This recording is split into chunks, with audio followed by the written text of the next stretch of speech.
Okay. Dear friends, and welcome distinguished speakers and delegates from UK and many other countries to today's Uniting for Peace conference on No to War, Yes to Peace, global call to end wars and militarism. I would like the audience and the speakers to reflect on the following. As 120 conflicts rage around the world, the world is witnessing an unprecedented era of conflict, with wars raging in Iran, Ukraine, Gaza, Lebanon, Sudan, and many other locations, resulting in untold suffering and challenging the rule of law and international order. These crises have underscored the fragility of global peace mechanisms and raise questions about the effectiveness of institutions like the United Nations in preventing and resolving conflicts. I hope the distinguished speakers will reflect how we can revive and rejuvenate the peace movement to be more effective for building a more peaceful and safer world. And how can we stop wars? With this, I hand over to the chair of today, Rita Payne, Uniting for Peace Vice President, former BBC Asia TV editor, former president of Commonwealth Journalists Association. Please welcome Rita Payne. Hello, Vijay. First of all, thank you very much, for inviting me to chair this important webinar and also giving the opportunity to engage with experts in peace or in campaigns for peace over long years. And although, as you've explained, there are so many conflicts and the world order is just collapsing around us as we know it, hopefully through this discussion, people will be able to suggest ways out of this even when the situation looks grim. So I won't waste much time because I would like to invite the speakers because that's what you would like, who you'd like to hear from. So may I begin by inviting you, Vijay, as chair of Uniting for Peace, co-president Global Alliance for Ministries and Infrastructures for Peace, and author of How Not to Go to War. So Vijay, you've been examining and in this field for many, many years. How do you see the situation and what do you think of possible solutions? Welcome, Thank you, Vijay. Rita. Thank you, Rita. Dear friends, the defining crisis of the 21st century is not climate change alone, not inequality alone, not the rise of far right alone, though all of these are important. The defining crisis of our age is war, endless, permanent, profitable war. The war has become not an aberration, not a last resort, but the very engine of global economic system that function and it cannot function without it. We talk endlessly about the cost of living. We debate housing, health care, wages, migrations. These are all vital debates, but we cannot afford to keep ignoring the elephant in the room. We cannot keep building our politics around the edges. Within at the center, and at the center lies the catastrophic reality of militarism, the single greatest destroyer of human life, human dignity, and human potential on the planet today. Dear friends, the catastrophic war on Iran, prosecuted with US firepower and Israel's strategy, has already cost hundreds of thousands of lives and destabilized an entire region. The genocide in Gaza, witnessed live on our screens by the entire planet, has exposed the moral bankruptcy of Western governments and, and, and who speak of human rights while signing arms deals and vetoing ceasefire resolutions. People say World War III is looming, and I say no, it's here. It's not said by its name, but it's certainly here. And the business of war is done with weapons, which are the number one export of United States economy. This is a fact, documented in trade figures and also visible in the share prices of defense, or shall we say, war contractors on any given day of conflict. For the capitalist economy to function in the way it currently does, there must be markets for weapons. And for there to be markets for weapons, there must be wars. United States, with 250 years of history, only had 16 years of peace. The rest been from going one war to the other. History bears out the fact that with terrible clarity, hundreds of millions perished in the First and Second World War, and the slaughter, well-known slaughter of in the Vietnam, and nearly 2 million people were killed in the Iraq War, and there were no weapons of mass destruction. And the most important thing is no justice and no accountability after that. Not a single war crimes trial of those who ordered the invasion. Instead, the arms manufacturers who supplied that war posted record profits. President Trump has convened the meeting of the wealthiest defense CEOs,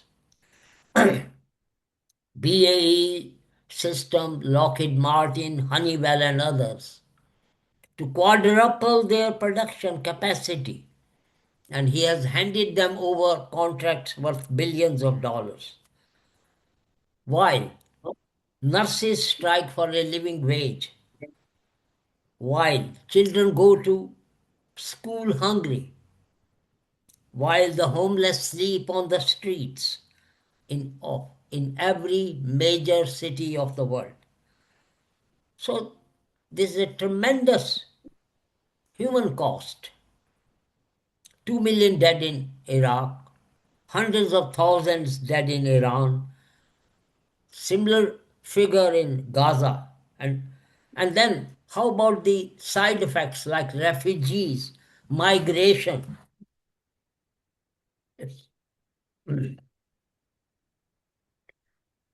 Dear friends, people don't like to move from their homes, their cultures, their languages, their families, unless they have no choice. So we should not be looking for answers in the political system, because there isn't any, because warmongers, our leaders are warmongers who are at present ruling the world. So, what are we against? We are against imperial wars. We are against the occupation of Palestine. We are against the bombing of Iraq. We are against every instance of military aggression. We are against the arms trade.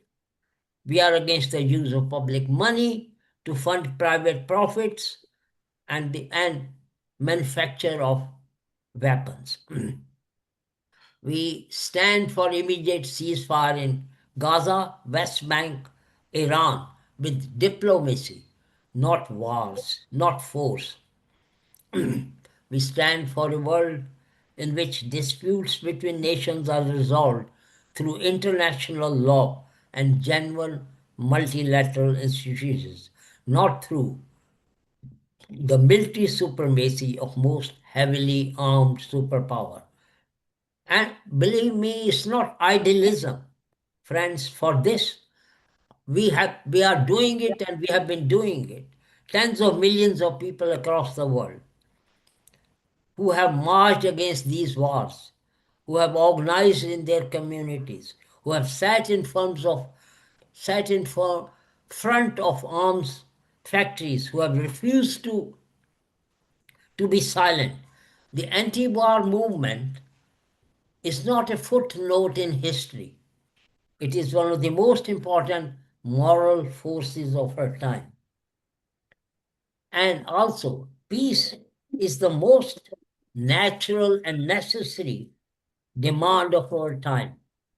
The power to end these wars does not rest only with governments, it rests with workers who refuse to manufacture weapons.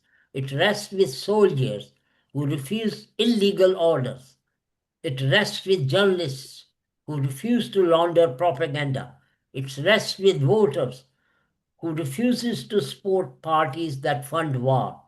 It rests with each one of us who refuses to be complicit in our silence.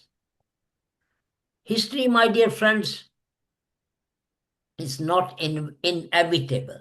It's made by us, people like us. So, world we choose is possible.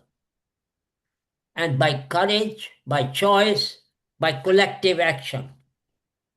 So, what we do, we organize, we agitate or campaign, we build coalitions, we support the strikes, we join the marches, we knock on the doors, write to our representatives, refuse to give comfort to those who profit from war. So, I'm going to end this talk and leave you about a few action points, like start a petition demanding an immediate ceasefire in Gaza, West Bank, Iran, Ukraine. Join or form a peace group and make your presence felt on the streets, or be a supporter of our organization Uniting for Peace. Write to your member of parliament, your senator, your representative, repeatedly, persistently until they cannot ignore you. Boycott the companies that profit from war. Don't buy their products. Don't invest in their shares. Support humanitarian organizations working on the ground in conflict zones with whatever you can spare. Challenge the war propaganda. Write against, and when you see it in TV, in newspapers, in workplace, in your family, on social media, and write and challenge them. Demand that your trade union, your place of worship, your community organizations take a place against these conflicts. Vote out every politician who has voted for arms deals, who has abstained from ceasefire motions, who has chosen the arms manufacturer over peace. Do not stop. Peace is not won in a single march or a single election. It is won by people who refuses day after day to accept that this is simply now not how the world should be. A different world is possible, a safer and peaceful world. Let's start and build it. Thank you. Thank you, Vijay. That's very powerful. I think, you've gone through, the horrors of what is taking place now, when all that we valued, all the traditions are being crashed through. And, things are happening that we hadn't dreamt that people would do and get away with it. And as you say, in places like Gaza, people are almost ignoring the fact that children are being killed, families being destroyed in all other parts of the world. And that seems to me of deep concern.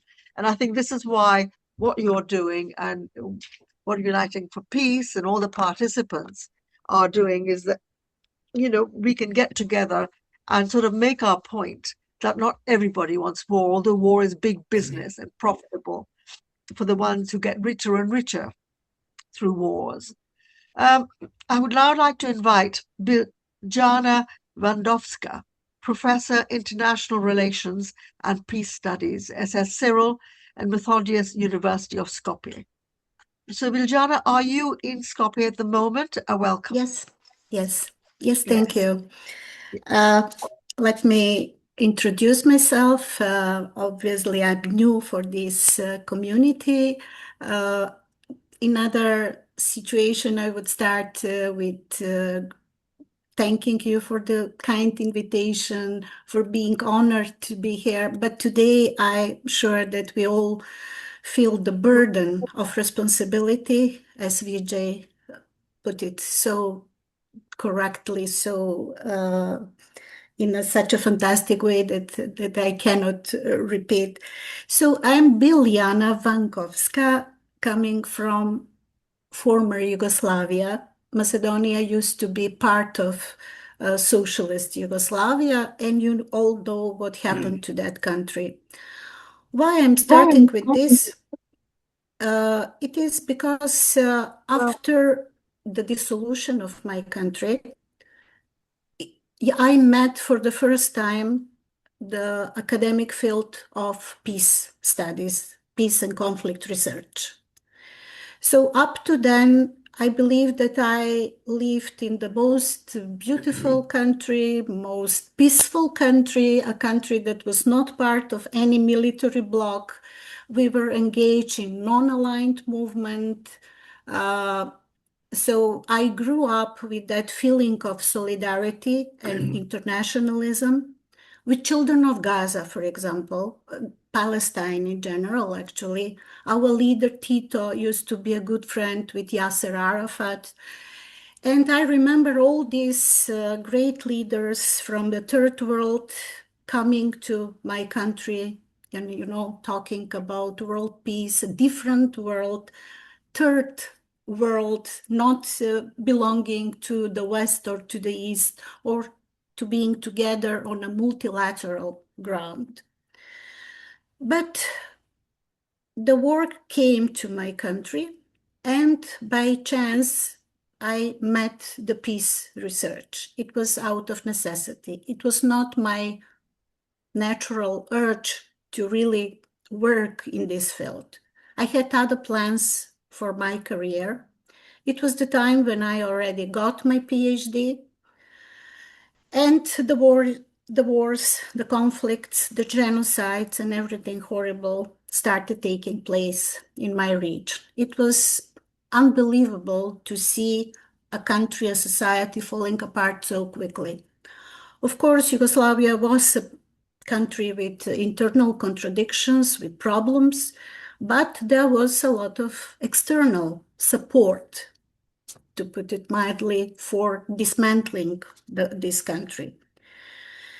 So sometime in 90s, when the wars were raging in the entire region, Macedonia was known as oasis of peace, because we were the only Yugoslav republic to gain independence through peaceful means, without any bullet shot.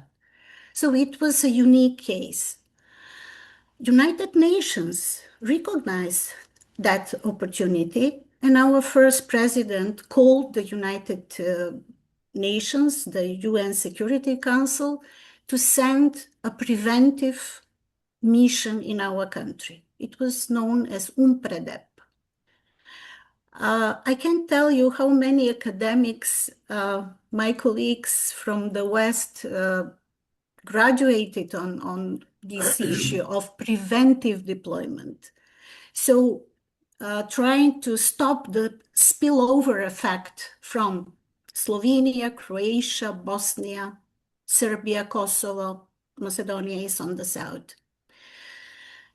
And it worked for some time, 10 years. For 10 years, we were in the oasis of peace, but then the war arrived in my small country.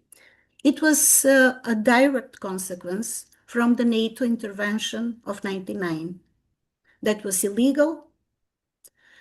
That was taken by the wish of the Western powers. The pretext were human rights. And of course, it ended up with a new state building in the region. My point here is I'm going maybe too far in the past, but for many years, while I was teaching at the university, actually I was doing so until last October when I retired,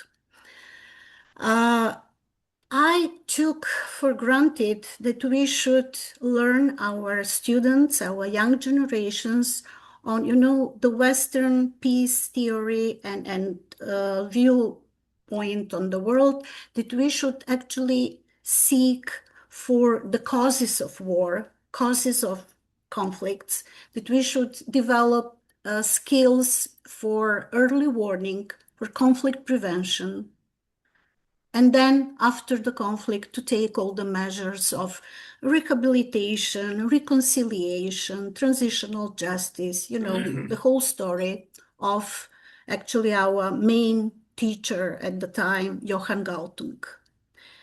The Scandinavian school was actually the most influential in my part of the world. And in 94, 95, we established even a Balkan Peace Center. That was a unique, small institution at my faculty. Throughout the time, we developed the peace studies on a graduate, undergraduate, graduate, and PhD level. But the sad story ends now when Macedonia is a member of NATO. The whole region actually wants to join NATO, with the exception of Serbia, of course, due to the NATO intervention, understandably. So we find ourselves in a completely new environment. And from this moment on, I'm not engaged anymore in seeking the problems, solutions for the problems in my small country or my small region. The region is full of frozen conflicts. So don't fool yourself that it is peaceful, so the problems are elsewhere. If things change on the chess table, everything can happen, of course, again. The problem is nowadays that we have much more global problems, and Vijay put that so correctly that I won't take time to repeat everything that he said. I agree literally with everything said.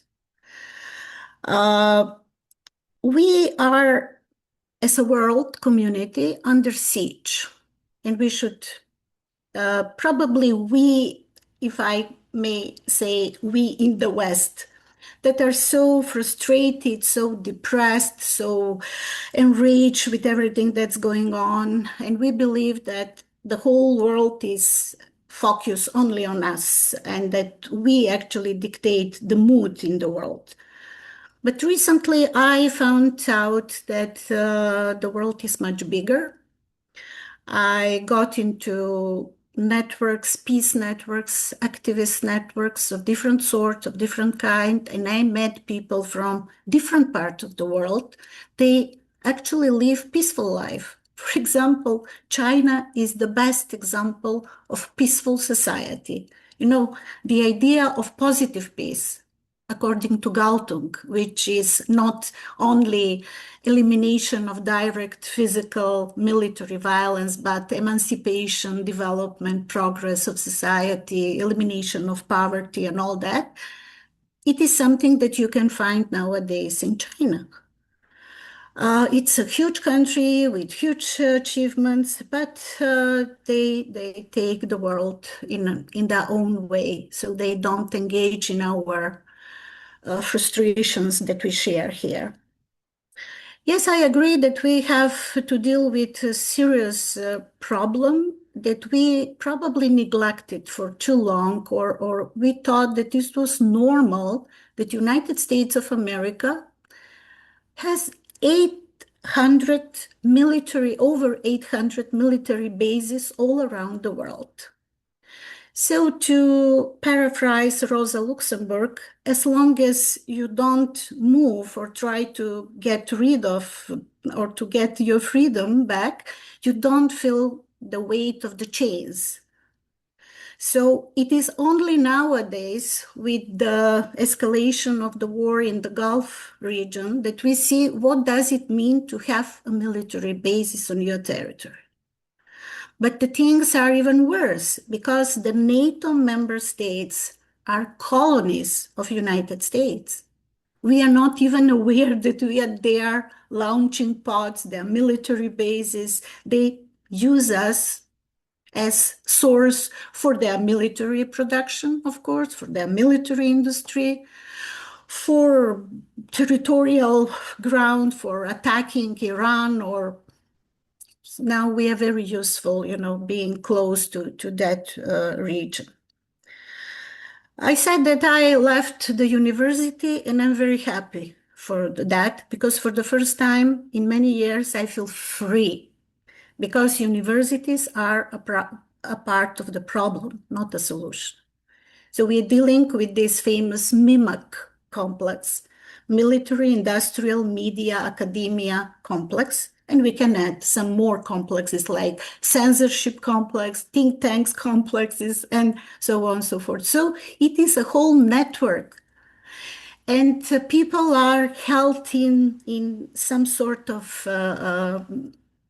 I don't know, slavery or oblivion situation that we do not even see the problems.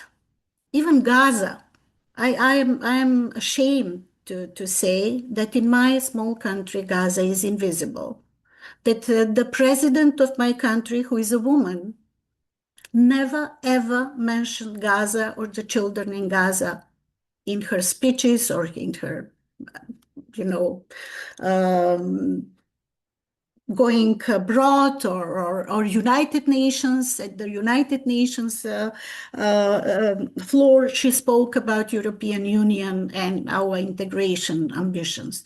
I wrote her a letter, a public letter. It was translated in a few languages. I don't know if she read it. It was in Macedonian, of course, but then translated in other languages. Many people read it and liked it. She didn't care, of course. And today, for example, our Ministry of Foreign Affairs say that we respect international law and the right of self-defense for all countries except for Iran. And we accept the right for some countries to wage wars. Probably they believe these wars are just wars. So more Orwellian, it cannot be. I believe everything is upside down. So when we talk about anti-war movement, I tend to be very depressive sometimes, and very frustrated and pessimistic. I fight with myself. I struggle. Because when you have a poor society, people that struggle with their life existence on a daily basis, and nowadays they have to spend more money on weapons because Macedonia joined NATO and we have to spend 5% of our GDP for weapons and, the whole story. So they simply don't have strength or I don't try to find an excuse for them, but just to explain how it looks like on the ground among poor populations and people that believe that their problems are existential. So what can they do for Gaza? They sympathize, but they have no power. It is how they believe. So I am one of the very few voices in my country that speaks about Gaza constantly. I usually wear the keffiyeh around myself.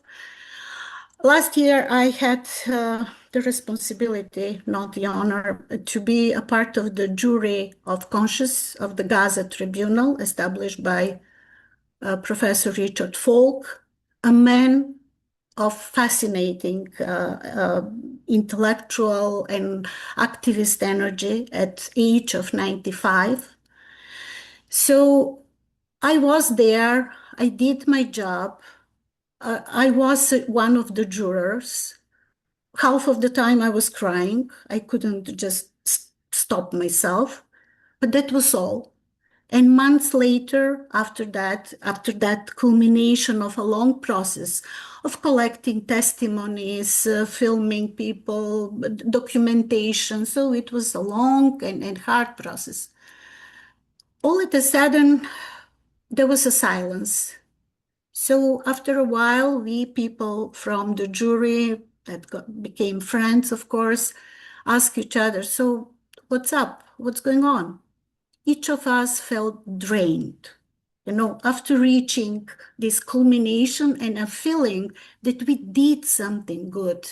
It was a symbolic. That was a collective action.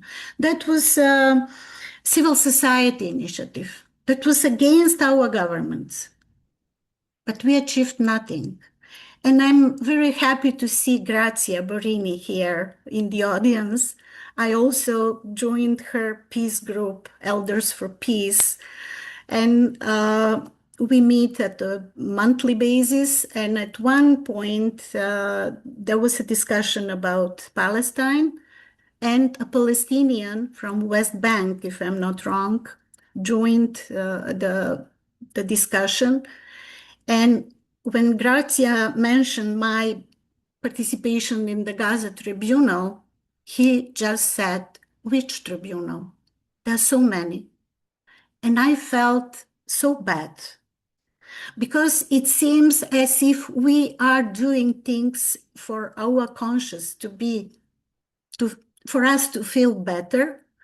But realistically speaking, we are not doing anything for the people on the ground. Of course, we can collect donations, we can call on boycotts and all this.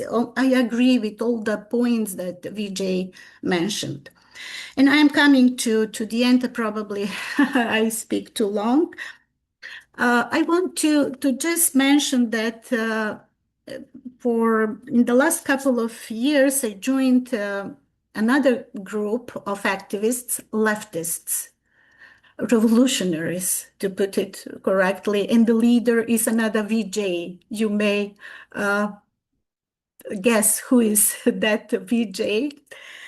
We are part of a collective called No Cold War. The idea of that group was to prevent a Cold War between United States and China and to establish, multipolar, not multipolar, but multilateral environment in the world, cooperation, peaceful coexistence, and all that.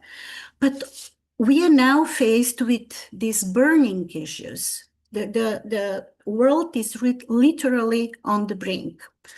10 days ago, I attended another online conference with Professor Richard Falk and some other distinguished panelists. We talked about humanity on the brink. 10 days later, I find myself at this conference. The world is in a much worse situation than 10 days ago, because we are expecting what's going on with Trump's mind in this pause period. We, as a No Cold War collective, we issued a statement a few days ago. So if you visit the website, you will find the text. And I think that we found activist formula. If they speak, the militarists speak about peace through strength, we speak about peace through resistance. We have to resist. We cannot just go into their shower rooms. They are not using that, but I'm using that as a metaphor more. So we are not going quietly into the night. In our statement, in the last part, it is the most powerful part of the statement. We say that it is United States of America, the US imperialism, that is the root cause of the global drama that we are going through. That at this moment, there are at least 5 very significant conflicts. I cannot even call them conflict. Gaza is a slaughterhouse. It's a horrible genocide. So Iran, Venezuela, Cuba, Palestine, and Lebanon. Yeah. So these are all part of one endless war. It is as Vijay mentioned, it is war for the war's sake. It is a constant, it may take different shapes, but it looks like an endless war. We have to put an end to that. So we end that statement with the conclusion that pessimism is counter-revolutionary. We cannot afford to be desperate when the people on the ground are fighting. They are struggling and they're fighting back. They're struggling for their existence. They deserve our solidarity. They deserve our courage to reinvent our courage and to get rid of pessimism and to remember Gramsci and to say, yes, I may be a pessimist because of my intellect, but I am an optimist because of my will to struggle. So I see this opportunity this evening as one small addition to that struggle. Maybe tomorrow I will engage into something else. I write on Substack constantly. I take invitation for podcasts, for interviews, for anything, what is at my power. But you know, a woman from Iran the other day at Substack commented, but when are you going to take a global action, collective action? You are only writing, words, talking, giving interviews. So, and you are sitting behind your computers. But on the other hand, what can I do at my age? We should wake up the youngsters.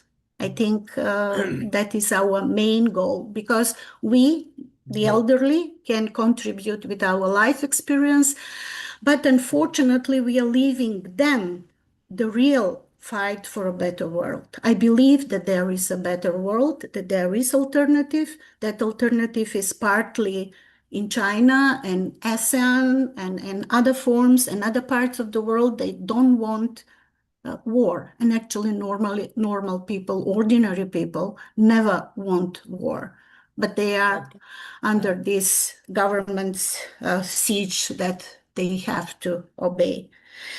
Sorry if I take if I took too long. I will stop here. Okay, thank you.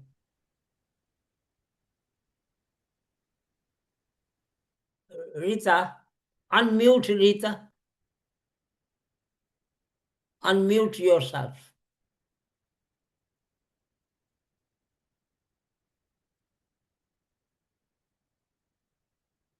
Unmute yourself, Rita.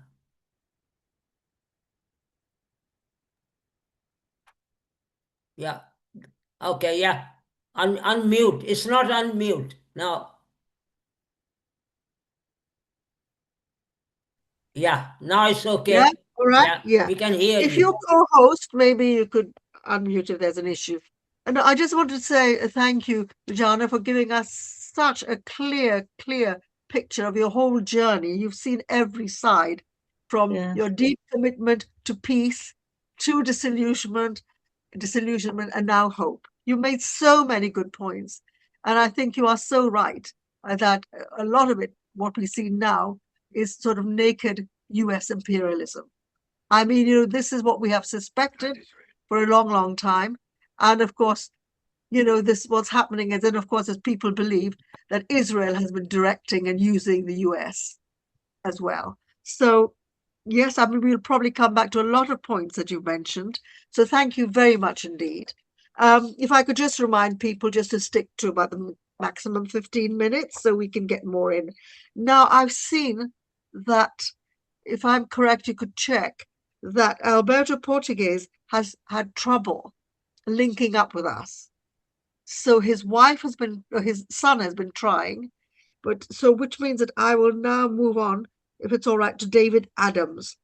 David Adams. No, Alberto is here. Oh, is he here, Alberto? Yeah. Oh, good news. I just saw on chat that you weren't here. He needs to unmute. Okay. Alberto, are you there? Can you unmute yourself? He was here a minute before. Not Was sure. he? I just saw on the chat saying they Okay, found it. I tell you what. Yeah, Alberto, can you unmute yourself? He can't hear us. Yeah, it's your turn to speak, Alberto. Can you hear him at all? No. Can you hear Maybe. us? Alberto. So Hello? maybe. Hello. Yes, we can hear you. I can hear you. Can you hear me? Yes, we can Yes. hear you. Yes. It's your turn to speak. Yeah. Welcome. So Yes. Of course. Thank you. I don't know if you Hello. heard Biljana. Did you hear her? What she had to say? I only heard Biljana until she finished, and then when you started, the sound went, so I didn't hear what you said. Oh, well, mine doesn't matter. I was just summing up. It's more important that you heard Biljana. So welcome, Alberto. And I will just remind people again of your background before you speak. So Alberto Portugheis is founder and president, Humanity United for Universal Demilitarization, and, very interesting, a renowned pianist. So you bring harmony as well. So, thank you. So Alberto, we look forward to hearing what you have to say about the topic, which is no to war and yes to peace. You're welcome. Thank you very much. Thank you. Well, no to war is something that I say since I was born, practically, since I could speak, because I've been anti-war all my life. This comes probably from the fact that I come from a family that escaped wars, World War I and World War II, and went to South America and became refugees there until they became citizens of Argentina. And then I lived for 7 years as a student in Geneva, Switzerland, and I became very, very friendly with many diplomats and politicians who were connected to the United Nations, who were working in the United Nations. And the first years of my life, until I went to Switzerland, were always thinking that people that came to Latin America escaping wars were people who did not like wars. And in my childhood mind, I thought that those who stayed behind were people who liked wars. But when I came to Europe and I spoke to people, I found out that nobody liked wars. So I started to ask myself, how come that if people nobody likes wars. We have wars all the time. And well, the United Nations were gave me the answer. They are the ones responsible for all the wars in the world. They are united in creating wars. This is why they are called united. And the Security Council was formed specially for, I'm sorry, of course, I know that I will offend many people with what I say, but I know now for certain that they created the Security Council, especially two countries on the left side of politics, China and Russia, or the Soviet Union in those days, and America and England on the right side, and they put France, the diplomatic country, in the middle, that tilts to the right or to the left according to what is better for organizing wars. And this is what they do. All wars in the world, all are organized by countries that are part of the United Nations. And the top man of the United Nations is called secretary because he is really a secretary. He is there to make sure that the paymasters, his paymasters, are happy with him.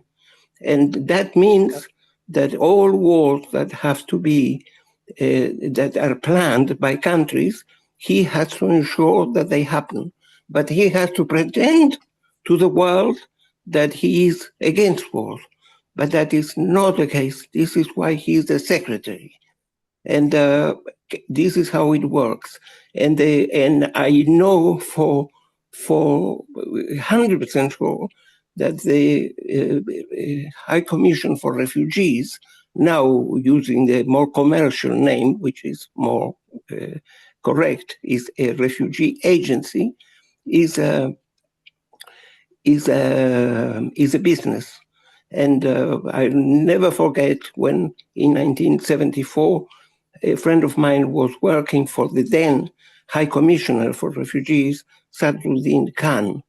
And I knew the Khans there in Switzerland, Sadruddin and his elder brother who died not long ago, Aga Khan. And this man, when the war in Cyprus broke out, organized a refugee camp. And when the war was over, I asked my friend what were they going to do with the camp when they didn't need it, because they opened it specially for that war. And I said, they're closing it. She said, no. On the contrary, we keep it open and we are going to make it bigger because there are several United Nations countries that are planning wars, and Cyprus is in a very, very right position, very geographically speaking, to receive refugees from many countries. And exactly as she said, the camp is now 10 times bigger, and there are people from Ethiopia, from Sudan, from Pakistan, from everywhere, all there. It never stop. It's a real business. And the more wars there are, the more refugees there are, the better for them. And in fact, the current secretary of the United Nations got the job as a kind of thank you for creating so many millions of refugees in his 10 years as a High Commissioner for Refugees. He was 10 years in that position, making millions for the United Nations, and then was rewarded with a top job. It's a business. War is a racket, and there is nothing. Why I don't criticize politicians at all, whether they are on the right or on the left of politics, is because they are doing their job. Their job is to ensure that all the people who work in the war industry, which are millions and millions and millions, get paid their salaries at the end of the month.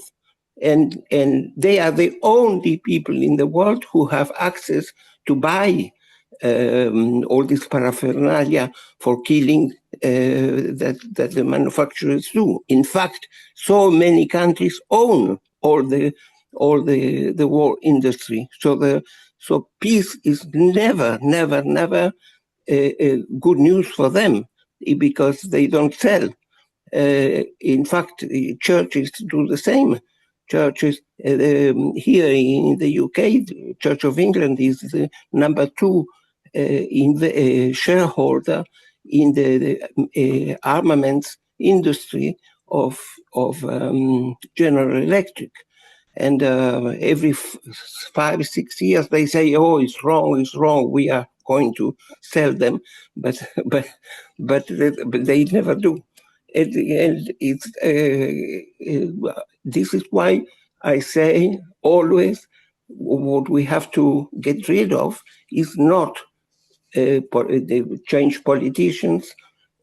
We have to simply rid the world of weapons. My organization is called United Humanity United for demilitarization, but in reality it's not demilitarization, because demilitarization is reducing military expenditure, reducing military the use of military force, but it's not the same. It is the same as saying killing 1,000 people is wrong, but if you kill only 700 is okay.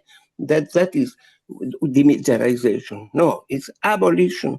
It's countries should not have to solve the problems with weapons, but they have them, so they have to use them, and if they don't use them, they have to sell them to other countries who will use them, and so that they can replace those weapons for new weapons. It's a vicious circle. Companies, when there is peace in a country, they don't close the factories. They keep producing all the time. Politicians lied to the world already after World War I, saying this is the war to end all wars. And immediately afterwards, they used Egypt for a civil war to end with all the material they hadn't used during the World War. And then they started immediately paying scientists to develop new weapons, more modern. And I receive all the time news from military companies, and there is not one single company in the world that says our products are for defense. Never. All adverts says our bombs are the most lethal in the market. Our attack airplanes are the best, are the fastest, are the most accurate. Everything. I have the brochure given to me by the Ministry of Defense about the Navy. It's a publicity to attract young people to the Navy, and says, imagine yourself the thrill of throwing a torpedo from this beautiful ship, a warship, and 200 miles away, so you are safe, but you will hit your target with pinpoint accuracy and it will destroy everything it touches. And this is a publicity to attract young people. And that is, in fact, the reason why governments insist that toys and video games, this PlayStation and the live game, paintball are all very much in the minds and in the activities of young people, because they need to form people for the armed forces. They need young people who, when reaching the age of military service or of finding work, are attracted by a job where they have to fight, where they have to kill, where they have to show their strengths and everything. This is so what we have to change is everything to think that we can achieve a world of peace with army, with armies, with a war industry is as absurd as planting a banana tree and thinking that you will grow apples from that tree. It's just Alberto, forgive me totally for, absurd. Yeah. forgive Thank you me very for much. interrupting. Yes, you've given us a lot. Some of your thoughts are controversial, some which people agree, I think, generally with your thesis that, you know, there's a glorification of war, and there's also some people who glory in using these weapons, etc. At the same time, there might be people who may not quite agree with your view of the UN. In fact, there is one participant, if I could name him, Oliver, just have to see, Robertson, who says, I've worked around the UN, and I think this characterization of it and the Secretary General are completely wrong. It sounds like a conspiracy theory. So we can come back to that later. Maybe. But Yeah, they're of all course, of course. and Yes, yes. I think it's good. It's good to shake things up and make us re-examine what we thought is the natural order. I would now like to invite David Adams, former UNESCO Director, International Year for the Culture of Peace Coordinator, the Culture of Peace News. So, David, you've heard all the speakers so far, and there must be all sorts of ideas bubbling in your head. So please welcome and share your thoughts with us. Thank you, David. Thank you, Rita, and thank you, Vijay. First, I want to congratulate Vijay and Biljana for their excellent analyses. And I want to ask Biljana, are you in touch with Olga Mortseva-Skaric? Yes, she was the founder of the Balkan Peace Center I mentioned.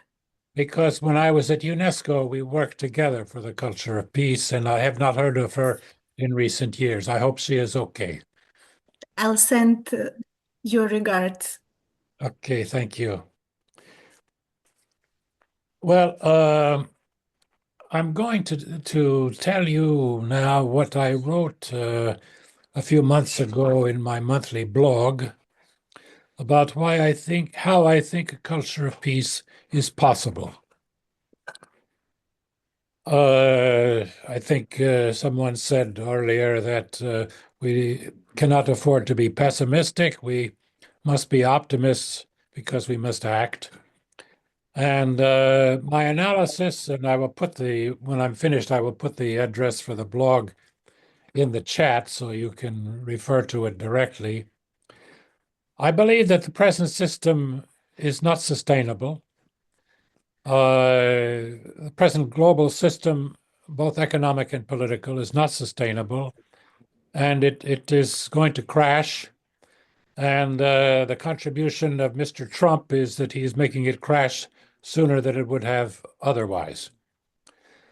By the way, this is not a new thesis. It was something that Johann Galtung described many years ago.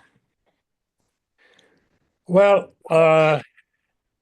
when it crashes, we will have an opportunity to change the system. I say opportunity because it's not sure that it will happen. And it's really, we need to be preparing for a new system already to replace the system that exists already. In fact, the work of Vijay and others for the global ministries and infrastructures of peace is very much a part of what is needed. Although the ministries are located within the nation states, and as I have analyzed in my book on the history of the culture of war, it is the nation state itself that has become the culture of war. In fact, I think Biljana more or less said this in her remarks. So we probably will have to replace the nation state. But when the system collapses, the nation states are going to be very weakened economically and politically. So there will be an opportunity, I think, for a new system. I have suggested to mayors for peace that they publicize already what a Security Council of mayors would do instead of a Security Council composed of representatives of the states. Because cities don't want war, they don't want nuclear weapons, and they're closer to the needs of the people. But the most important suggestion that I have is that we mobilize people, especially the young, already for a global movement for a culture of peace through social media. We had the Manifesto 2000, for which I was responsible when I was at UNESCO, that was signed by 75 million people.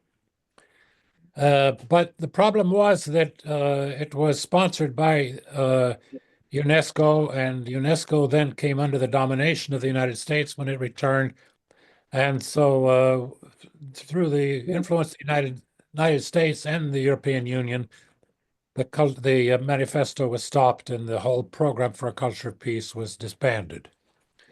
So now I think we need to work through social media rather than through the United Nations, and through social media where it really cannot be shut down, and involving the youth. So I will put in the blog the website for the Peace Manifesto, and we're looking for young people especially to be activating teams for this manifesto to propagate it on social media to the point that it becomes viral. I hope what I have said is clear. I will just close with a few other remarks. One which is interesting, you will read if you read my blog that I'm going to put on the chat, you will see that I think that an important role with the collapse of the present system will be the militaries of the world, which should be converted to work for humanitarian work instead of for war. Because it's when the system collapses, it's the militaries that will have the systems of transportation, communication, food, tents, and other accommodations. And because cities will become unlivable and there will be a mass migration to the countryside, and the militaries can help with this migration. So I think we need to think about how the militaries can be converted with the crash of the system. Well, I think I've given you enough food for thought here, and I'll put some references in the chat. Thank you. Well, thank you, David. There's some, fascinating ideas that you come up with. And I think, again, when we close, I hope other people will share their thoughts. But your analysis and what you're saying is the global system needs to collapse so you can rebuild a new one. So thank you. And now we'll move to our final speaker, who has been very, very patient. Timmon Wallis, Executive Director, Nuclear Ban US, National Coordinator, Warhead to Windmills Coalition, and author, Nuclear Abolition, a Scenario. So I think this is really be rounding up our discussion very well, because the nuclear threat doesn't seem to leave. So Timmon Wallis, welcome. Thank you, Rita and Vijay and everyone else. Can you hear me okay? Yes. I'm not quite sure how long I have because I was told to stop at 5 past. No, I think at the moment we've overrun slightly, so do give yourself maybe it's till about 1/4 past. Okay, I'll do my Or best to you can. Yeah, thank you. speed things up.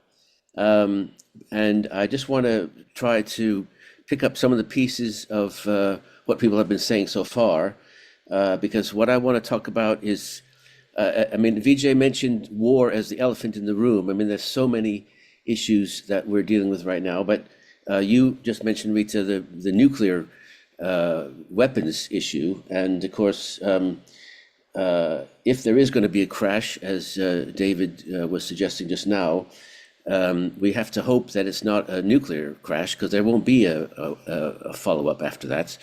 We'll be back to the Stone Age, and so we really need to address this threat, and I want to talk about the companies. Because they are the same companies that make nuclear weapons, that make all the other weapons. And what Alberto was talking about, some of what he was talking about, I absolutely agree with. You know, the companies are what's driving the wars right now, and the whole war economy. And we can do something about this. So I want to come back to Biljana's opposition to pessimism, because we do have, and also to you're talking about Yugoslavia, because there is an alternative out there, and the world is much bigger than Europe. I mean, and of course much bigger than the United States, where I am at the moment, and I have no apology whatsoever for what's going on in the United States, and I agree with all the comments about U.S. imperialism and the driving force here. And our priority here right now is getting rid of this madman before he causes even more damage. But we're going to have to rely on other countries, and that's where I want to come in. And I do have some maps to share with you about what the Treaty on the Prohibition of Nuclear Weapons can offer as a model or as an example of what's possible right now with, you know, I mean, 99% of the countries in the world are not warmongers. They're not fighting wars. They're not engaged in genocide. They're not doing the things that we're talking about here in this conversation. They're not perfect by any means, but you know, it's not just China. It's most countries that are joining the TPNW, the Treaty on the Prohibition of Nuclear Weapons, that are living out, trying to live to their commitments of the UN the UN Charter and the basic principles of international law and so on. That, you know, it's just a few rogue nations like the United States and certainly the UK has been way up there on that list, that have been the problem. And we can work with these other countries to really make a difference. So I want to just share some. I've got a couple slides to share with you, and I want to start by just asking if anybody has noticed that this nuclear weapons ban monitor just came out this morning, so it's hot off the press.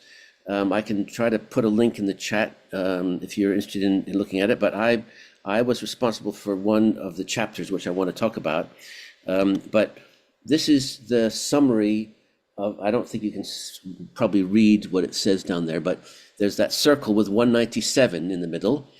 That is the number of countries in the world that are able to sign international treaties, and 74 of them now have signed and ratified the Nuclear Ban Treaty, the TPNW, and another 25 have now signed it and are in the process of ratifying it, which means altogether 99 out of 197 countries have made a commitment to this treaty, which is, if you do your math, is just one more than half of all the countries in the world. So we were celebrating that at the end of last year, that we made that landmark. But there's another, I don't know if you can see, there's another 41 countries that have voted in the UN General Assembly every single year for a resolution saying that all countries should join this treaty. Now they haven't done it themselves yet, but they're committed to it, and so I wanted to just show you on a map what those countries look like, because and this is a little bit out of date already because more countries have been signing and ratifying since I made this map, but the blue ones are the countries that are in this treaty already. The green ones are the ones that are on their way, have signed and are in the process of ratifying it. And the yellow ones are the countries that are committed to doing so and haven't done so yet. You'll notice Iran, for example, is on that list. A lot of the countries in the Middle East. And then I've added the orange countries because there is a number of countries, including several in Europe, that have overwhelming popular opinion in support of their country joining this treaty, including members of Congress, members of the parliaments, and in some cases the prime ministers. I don't know, this is some recent opinion polls. Finland, even though they've just joined NATO, is hugely supportive of the TPNW and wants to join. Norway, which has always been in NATO, is equally very, very high up there. And I don't know if you all know who this person is, but this is Albanese, the Prime Minister of Australia. And he has personally been committed to abolition of nuclear weapons and getting his country to join the treaty. Australia, which is not in NATO, but they're a very close ally with the United States. They haven't done so yet, but his party is committed to doing so. He is personally committed to doing so, and we're hoping that at some point they will join the treaty, as will Spain, which has been very committed to it, and other countries in Europe eventually.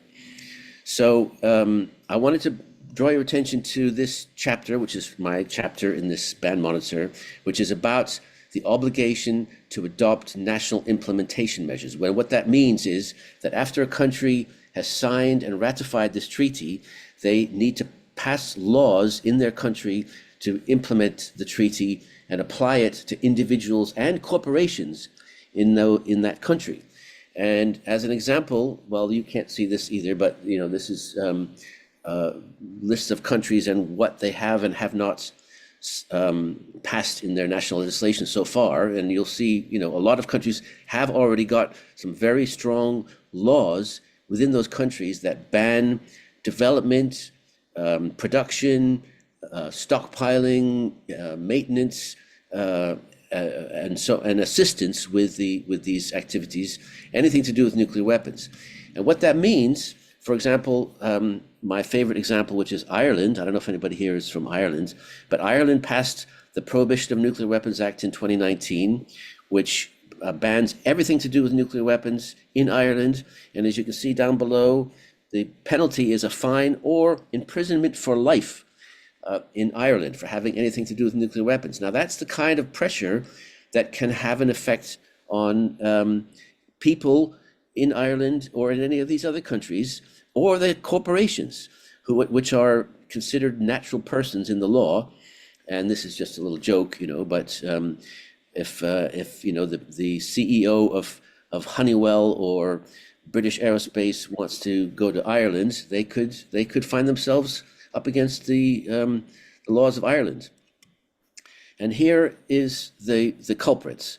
These aren't all the culprits, but these are the primary contractors that make and develop and maintain nuclear weapons for the United States, Britain, France, and to a lesser extent, China and Russia as well. And you'll see some household names on there like Rolls-Royce and Airbus and so on. There's French companies in there, there's Italian, they're mostly the US. But the thing that I want to really stress here very quickly is that these companies don't just operate in the United States or in the UK, they operate all over the world. They have suppliers, they have investors, they have projects, they have offices, they have plants. Their entire business model depends on this global trade. And that is where treaty like the Treaty on the Prohibition of Nuclear Weapons comes in, because if you remember the map that I showed you just a moment ago, this is Airbus. they're operating in all these different countries, and they depend on these countries. And if these countries pass more strict laws, that's one way they can put pressure on these companies. Here's Thales, which is a French company. Here's Honeywell, operating in 110 countries. Not many in Africa, as you can see, but there's still some. And South Africa, for example, is one of the biggest supporters of the TPNW. So this is one of the tools that we have already existing that can put pressure on these companies, and the companies themselves are driving not just the nuclear business, but the entire military, industrial, and university media complex. So it's something that can be done, is being done. We're working really hard to get these other countries to do more. And it's not just countries. We all have a stake in this. As you probably know, huge amounts of finance have been divested from fossil fuel corporations by now, over $40 trillion worth, including from universities. I think University of Glasgow was maybe one of the first in the world to divest. The Church of England has divested. The city of New York City, all over the world, people are divesting from fossil fuels, and they're now starting to do that with nuclear weapons. And if we can get more of this, and as I said, these are the same companies that make all the weapons, not just nuclear weapons, but we have 3 out of the 5 largest pension funds in the world, including the Norwegian Sovereign Fund and so on. We have all these banks in Europe and in Japan and so on. We have faith communities, we have universities. We can all be putting pressure on our own institutions that we're connected with or that we can work with to try to get more divestment. And as I think Alberto mentioned about boycotting as well, Honeywell, for example, makes thermostats and all kinds of things that people can boycott. And of course, if we can get workers to refuse to work for these companies, all of this is part of putting pressure on the companies and helping to get rid of this dangerous and evil business that's destroying the planet and everybody in it. So that's my very brief summary of what I wanted to offer. Thanks. Tim, it is a great and hopeful note to end on, because you've given us practical examples of how we might be able to, get more and more support on this whole move and push for a nuclear ban. Now, there's Bernie Holland, who's written in the chat here, which you might like to consider, everybody, saying, is it not significant that these rogue nations that Timmon speaks of are primarily ensconced in the UN Security Council? They continually veto the resolutions put forward by the members of the General Assembly. Why? Because they are in bed with the military, industrial, congressional intelligence, media, academic censorship, think tank complex. And who are they that fund all this? I've deliberately put media in capitals there. Yes, I saw that. That is the linchpin of all this. Yeah, that's the linchpin of all this propaganda and censorship. Right.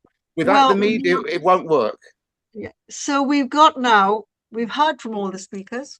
Now it's time for those who've been listening patiently to ask their questions. So you can decide who you would like to address the question to, or if it's a general question. So fire away amongst the participants. I've already seen Andre Sheldon's hands up. So you have to unmute yourself and please do say something. Thank you. What's your question? Thank you. Hello, yes, I have a statement, and thank you. Namaste. Thank you, Vijay, for the conference, and hello, Mr. Adams and Mr. Wallis. I'd like to submit an emergency plan that's for a new global peace movement that can begin right away to unite the people of the world.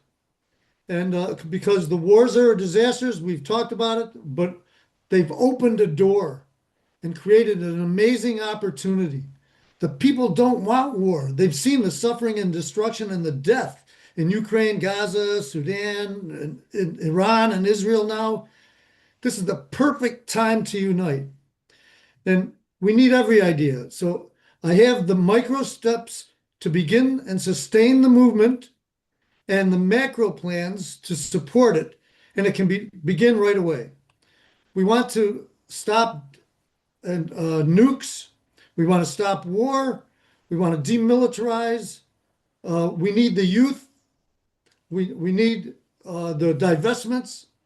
And that all equals nonviolence. So I'm proposing a global movement of nonviolence. And just to finish, once it begins, it sets the path to support and enable the superior plans as Mr. Wallis's Warheads to Windmills, World Beyond Wars, Global Security Systems, the OASIS plan of the development by the Schiller Institute, with a people movement backing them up, with continuous daily, weekly, and monthly coordinated actions. So I'd like to invite you all to contact me to set up a meeting to review a 10-minute presentation of the plans. I'm going to put my name and address in the chat now. I've set up the parameters to unite the peace and the climate movements, the religions, youth, and mayors and community leaders, because they're all already promoting nonviolence. And I've networked with non-governmental women and men leaders planting seeds in preparation for this moment. So the lead to enlist. And I have a business plan to make it succeed. And thank you. I've tried to encapsulate it on the presentation to show how in one action, everything comes together. And of course, it's not going to be easy. There are risks in a movement, a peace movement, but now's the time we have to think big and outside of the box. I get excited because that's who I am. And I'm trying to show you that now there is a plan to unite the people. So thank you very much. Thank you, Andre. I think you'll certainly get people very interested. You've got that motivation, and I can see people being drawn to your movement. So thank you. I will then invite Isaac James, if you could be brief, Isaac, and after that, Richard Lawson. So Isaac, could you ask your question? Please keep it brief if you can. Thank you. Okay, good evening, everyone. This is Isaac from Nigeria. I have a question from what the first speaker said. My question is, of course, I'm living in the country. I'm in northern Nigeria, a troubled zone where we face a lot of conflict. And in fact, the conflict in Iran, between Iran and the US, is affecting us even right here in Nigeria, where so we have some, the Muslims who are supporting Iran and the Christians who are supporting Israel and, the United States. The first speaker said something. He said one of the things we can do to say no to violence or conflict is for the military to resist illegal order, and for the journalists or the media to stop spreading propaganda. My question is there any international organization that will help in serve as a watchdog against the media, spreading propaganda? That's my first question. And then for my second question is, one of the speakers said— one question. You're pushing it, Isaac, with so many people. Can we stick to one question at the moment? All right? Okay. So, all right. Okay. And then, yeah, to build on that again, for the military illegal order, how can the military resist illegal order? Because right here in Nigeria, we have had some military officers who tried to do that, but at the end of the day, they were killed. They lost their lives as a result. So how can that be? How can a military officer resist illegal order from the government or from senior officers in the military? Yes, and I'm afraid you know from first-hand experience what it is like from Nigeria. So your views are very important. So who would like to address the point made by Isaac? Me. Okay. All right, Alberto. Hi, Dr. Go ahead. Were you going to say something in response, Alberto? Me? Yes. Can I speak? Yes, please do. Can I speak? Can you hear me? Yes, we can all hear you. Yes, I can hear you. Yeah. I can hear you. Okay, so what I would like to say is that if weapons were a deterrent, if weapons existed for a world of peace, then we would give a weapon to every child at school to ensure that there is never fight at school. And if we would give we would teach our children how to fight to ensure that they live in peace. This is what we do with all countries. We teach them, we teach our children how to fight, how to torture, how to kill, and then we expect peace. Is an oxymoron. It's totally absurd. When you don't make bombs to save lives. You make bombs just to kill. So and armies, of course, as we heard earlier, can be used. All those people can be used to save lives, not to kill people. But this is why we don't need all those bombs and guided missiles and tanks and all that. Of course, we need armies, but armies that are not really armies in the sense of fighting, simply groups of people who are ready to help society. That is everywhere, to whether it is not only for accidents, but also, or nature accidents, but also to build roads, to build hospitals, to build, not to destroy. With weapons, there is nothing else that you can do but destroy, bring death, destroy families, destroy societies, and all that is in the hands of the government, because there is no.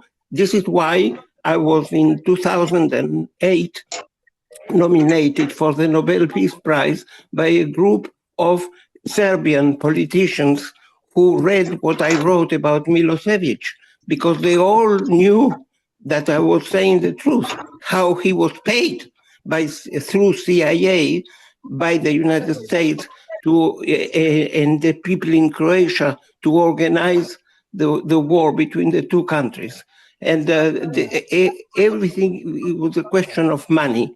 And I don't mind people making money out of business, but this business of death, I am against it. So totally, it's immoral that so many people, and then the expenditure that allows governments to spend millions and millions that they don't have because they have to always borrow money and pay more interest in things for killing people. They don't have money to build schools, universities, or whatever, and also teaching universities. Telling universities is very, very difficult. In the UK, for instance, we have 72 universities who receive funds from the government for developing weapons in their scientific departments, and they at the same time give degrees on peace studies. They teach peace as a kind of screen to what the activities in the scientific department. And I have myself approached universities to do a peace conference against militarism, and they said, we would love to have you, but if we have you, we will risk losing our grant from the government, because we have to go by the lines that government gives us. And this is the hypocrisy in which we live. And the United Nations teaches nuclearism. They have their own school in Geneva, which I visited myself several times, called CERN, CERN, is a Center for Nuclear Research. And all members of the United Nations have the right to send their their scientists there to study. The center is huge, huge, one of the biggest in the world. And so we teach people scientists from all over how to produce nuclear weapons, and then we protest when they produce nuclear weapons. It's such a comedy, the whole thing.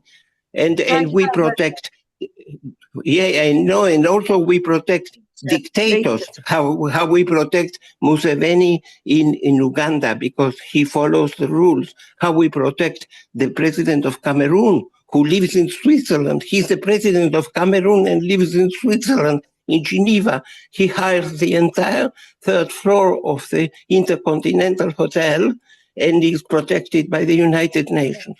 So as long as he keeps organizing wars and in Africa and introducing new clients and buying Rolex watches for his friends, it is absolutely, we have to understand why the world is in the state it is. It's not by accident. Okay. It's not by accident. Yeah. It's greed, and it's making money from killing rather than using money for humanitarian issues. Now, I did see, I think, Lawson's hand up, but has Richard left? Richard Lawson, no, he's there. He's there. Okay, Richard, do you want to say something? What was your question? I did see his name. My hand down. Yeah, he's here. I took my hand down because Isaac Newton had his hand up well before I. Oh, right. Okay. So you're very, very, very, very civil, shall I say, diplomatic. So Isaac Newton and then Richard. All right. So Isaac Newton. Isaac James. Isaac James. Okay. No, we've got Isaac Newton. We've had Who him. is the one who hasn't spoken? Isaac Newton. Isaac Newton. Yeah. Please unmute yourself, and then after that, Richard. Yes. Go ahead. Yes, I'm so grateful to be here. Thank you, Vijay. Thank you, Rita, and all the participants. Well, my question goes out to all participants, but Timmon and others. My question is that if lasting peace is truly the goal, how can the global powers move beyond military pressure and create fair, trusted-based negotiations with Iran and its revival instead of imposing conditions that prolong conflicts? That is my question to Timmon and others about that. Okay. Yeah. Who will respond to that? Timmon? Sure. I don't really know what you're asking, but you know, the reality right now is that, as people have been saying, you know, we have warmongers like Donald Trump. I mean, he's not unique by any means, but as David was saying, you know, he's speeding things up, and you know, there's very little we can do to get him to do anything except get rid of him, which is what we're trying to do as best we can here in the United States. But these people don't listen to anybody. You know, this is the kind of discouragement that we also heard from Biljana and others. You know, that you know, we're dealing with a system that is rotten to the core, and you know, back in the good old days when you know, we had wars like the Vietnam War or the Iraq War, and people marched in the streets by the millions, you know, there was some chance that we would be listened to, but there's no chance right now. There's just none. We have to get rid of these people, and we have to work to build an alternative, like David was suggesting, you know, that's going to replace what we have, because they don't listen. I mean, I was talking about countries that do have influence on these companies, and the companies that have influence on the politicians. And that's, you know, I mean, the only reason Trump has backed off from anything is because, you know, when he sees the stock market going down and people losing money, then they change their plans, and that's probably what's going to happen with Iran if it doesn't get worse. But I mean, it's not us that's doing that. It's the people that are running the show. I don't know if that helps. Thank you. So Isaac Newton, do you want to say something now? Well, I thank you for the answer. Only that I'm also having one question. One question, of course, to Mr. Tabe, that can really peace return to the region without addressing deeper issues like a power struggle, resources, control, and foreign influence, or ceasefire just temporarily pause in a much longer or larger unsolved conflict? So, any takers on that, or it's just shall we take that as a comment? This a question. Yeah, this a comment. Okay. So shall we move on very quickly? So now again, I feel guilty. So Richard Lawson, let's go to you next, and Yes. then Johan Malco, and then Catherine Van Staveren. All right? Thank you. So Richard. Thank you very much. There's so much has come through, but what I want to say is that in uniting for peace, we have I find a huge diversity of thoughts and of organizations who are working for peace at all sorts of levels and of academics.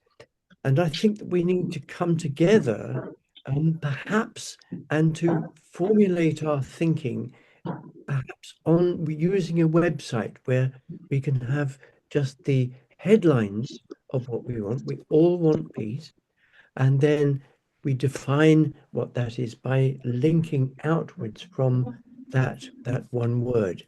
And I also want to say that the path that we need can be characterized very simply as de-escalation. And I've put in the comments, I think it's the first comment, that the comparison between escalation and de-escalation is very, very stark. Escalation is extremely expensive,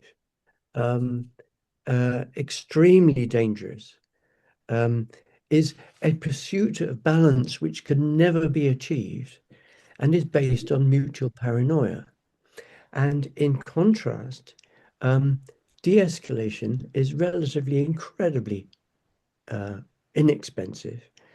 It's ultimately totally safe.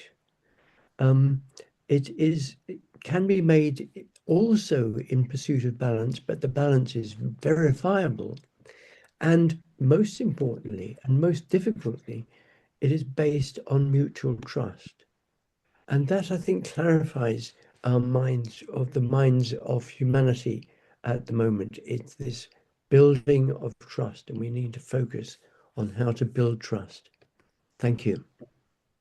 I think you've again, that is something the key issue that is concerning people, is there's just lack of trust in government and democracy, and generally we can't, we need something to revive people's interest, give them hope. So I think we've touched on some ideas for that in the course of this discussion. Now I would like to invite Johan Malkops from Belgium, and after that, Katharina. So Johan, welcome. Yes. Thank you very much. I think that the cause of war is the weapons industry, but also the interests of the companies that exploit oil and gas.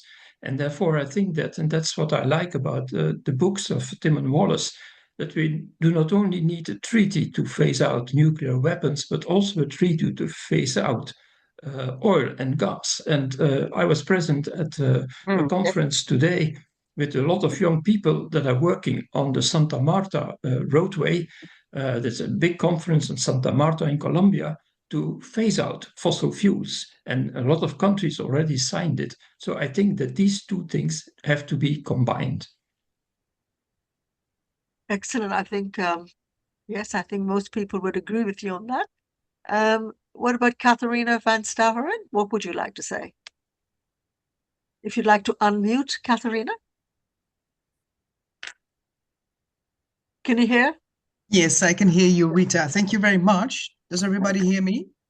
Yes, we can hear you clearly. Yes, thank you so much. Well, I'm just intervening a little bit.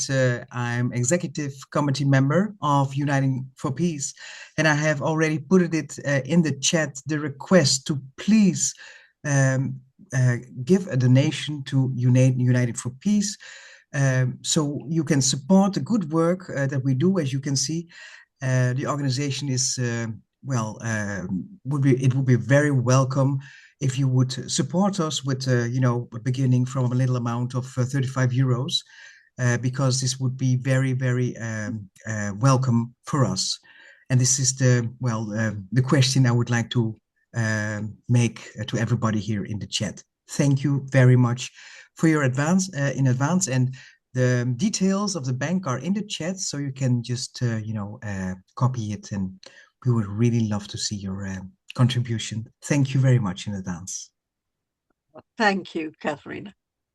Now, who has not spoken? Isaac's spoken, Bernie's spoken, but if there's nobody else, we can go. Well, I'd like to say something. Katharina? Okay, Bernie. Okay, you go ahead, and then Isaac. Just briefly. Yeah. Well, I very much. We've had some wonderful contributions from many of the contributors today. Just one point I would like to make is my appreciation to Andre Sheldon for mentioning the Schiller Institute, because Helga Zepp-LaRouche, who's the head of the Schiller Institute, has formulated a set of principles for a new security and development architecture, which takes into account the interests of all nations. Now, this is basically the work of her late husband, Lyndon LaRouche, who was involved with all these countries in the global south. It was a kind of seed for BRICS, really. And the idea is that one of the solutions to this is to actually to get the Western collective West, so to speak, to actually embrace this idea of peace through development, through a polycentric. I won't call it a multipolar, because that kind of has the problems of polarity in it, but it's a polycentric arrangement whereby you could have a really small country, a tiny little country, which has the same say as a big country in the decision-making process. So, and it's all a mutual development. All these principles we've heard about, TPNW and demilitarization and the nuclear, it's all incorporated in this idea. Now, I'll just finish by saying that every Friday afternoon at 4 o'clock GMT, UK time, you can log on to the International Peace Coalition, and you can, all the organizations we've heard from here, I would really urge them to attend this International Peace Coalition and to represent their organization and see what commonality they have with the wonderful initiatives of the Schiller Institute, which I've been going to these meetings now for nearly 2 years now. They have them every week. We've got meeting 147 tomorrow. So, I just thank Andre for mentioning the Schiller Institute, and I'll stop there. Thank you. Okay, thank you, Bernie. I'm just going over some of the points that various speakers made. And I thought Biljana spoke, having been involved in the peace movement for so many years. I thought some of the points she said, she made was, for example, that the whole blaming all the current conflicts we see all on basically the US imperialism. But she also says that maybe, universities could be to blame. and also mentioned that China was a peaceful society. So that's something that people may or may not agree with. So anybody else have anything else to say? Katharina, is your hand still up? If not, I can see Isaac's hand up. Yes, yes, thank And if you you, can be brief, Rita. thank you. Yeah. Yeah, yeah, thank you, Rita, once again. I'm here to ask you that what can be done, of course, to ensure that peace dialogues are respected in regard for, of course, restoring peace in countries where, violence has been, of course, cherishing, because we've seen a number of times peace dialogue end up being, of course, broken. The agreements regarding peace dialogue and end up being, of course, violated and broken when it comes to, of course, respecting them. So what can we do in order to ensure that whenever they are signed, they, of course, respected? Right. Okay. Again, looking ahead to the future, several speakers said, that we've got to, look to the young people and social media to get the message across for peace. Has anybody around, either panelists or outside, had experience of how effective this has been in reaching out to the younger generation? Yeah, I would say we are living at a time when we have got access to internet, television, social media, and all the NGOs. It's one of the best times for NGOs to connect with society through that and build up a great momentum or a great movement. And that could be the beginning of what Isaac is saying, that then we can tackle the warmongers. That's what we have to do. Okay, that's good. And now we've had people talk about, reactivating the peace program once again, still pushing the line, pushing hard. Now, Vijay, you remember from your time, don't you, when the nuclear non-proliferation movement with Bruce Kent was very strong. Do you think this is an opportunity to push that campaign strongly again? Absolutely, absolutely. It's a great opportunity. And Timmon Wallis is doing great work in USA, and he was doing the same in UK when he was here. So absolutely, this is the right time to get along together and build a movement. So otherwise, we have to stand up against warmongers. Otherwise, their policy is might is right. So the more weapons we got, the more nuclear weapons and military hardware and arsenal we got, the more we can control the world, because that is absolute fallacy that they are living in. So Right, it's, sorry. Yeah, go ahead. No, it's okay. I'm saying it's time to wrap up, if you like. Yeah, absolutely. Unless there is someone want to get something off their chest. Okay. Well, I can see Timmon and Andre wanting to say something more. So Timmon, you, and then Andre. Okay, Thank you. I just wanted to add, we've been talking a lot about, the peace movement or building a movement, and what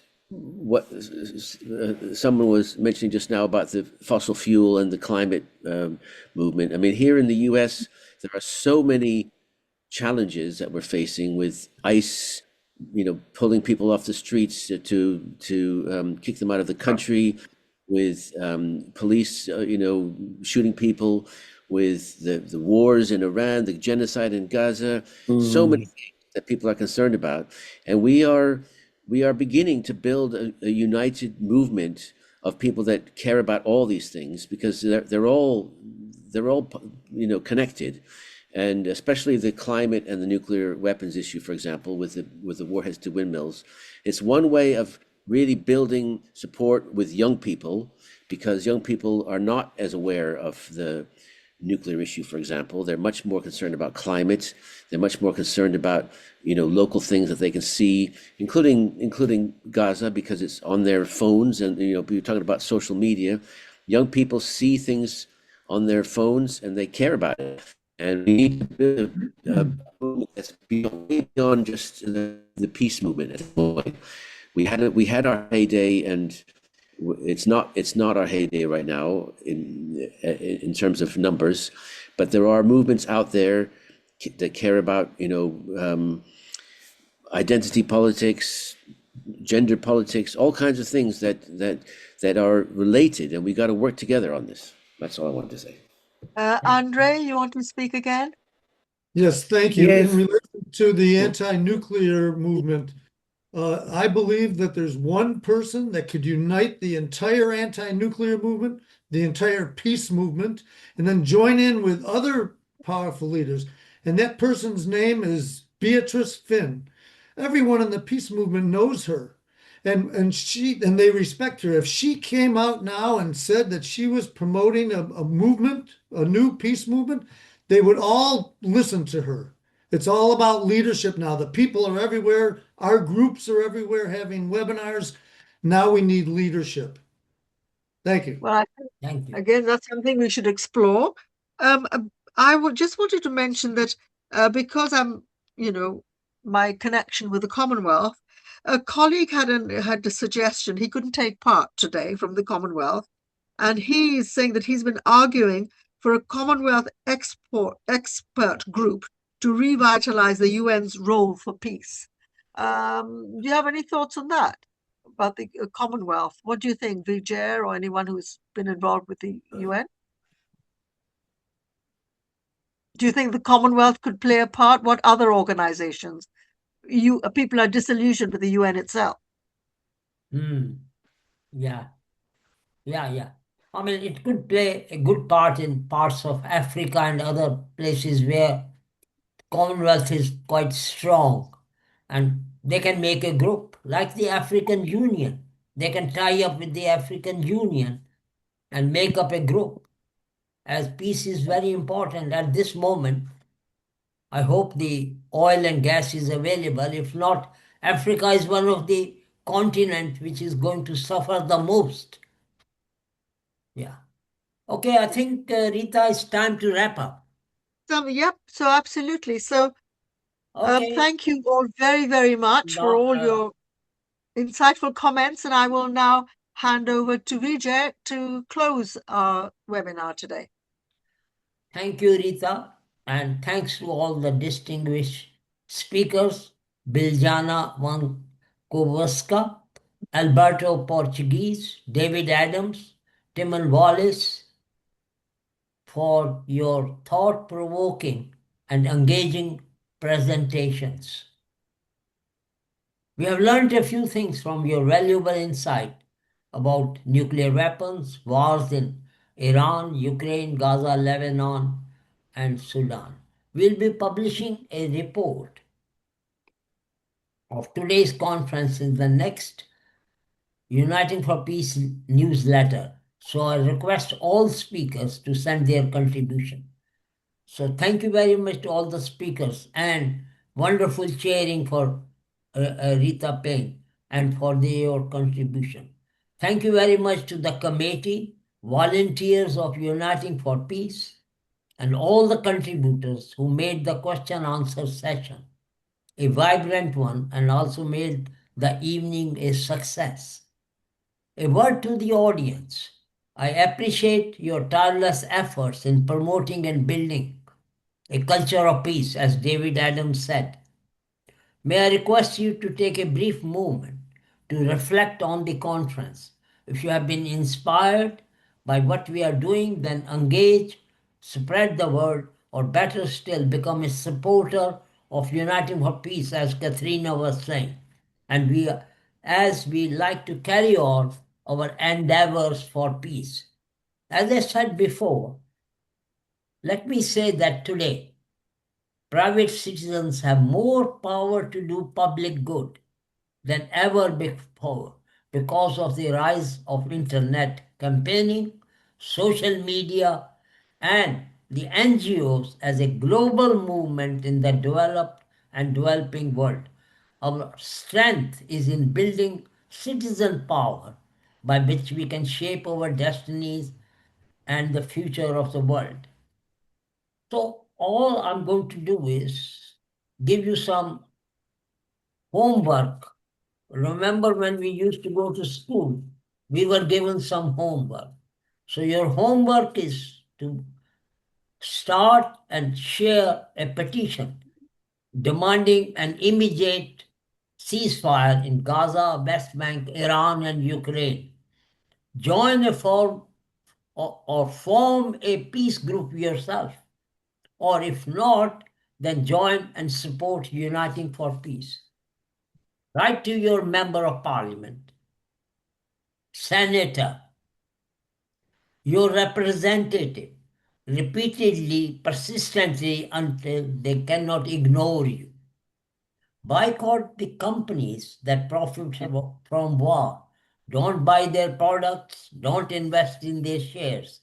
Support humanitarian organizations working on the ground in conflict zones wherever you can.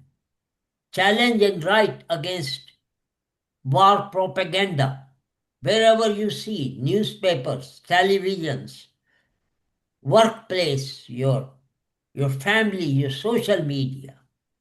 Demand that your trade union, your place of worship, your community organization takes a public stand against conflicts.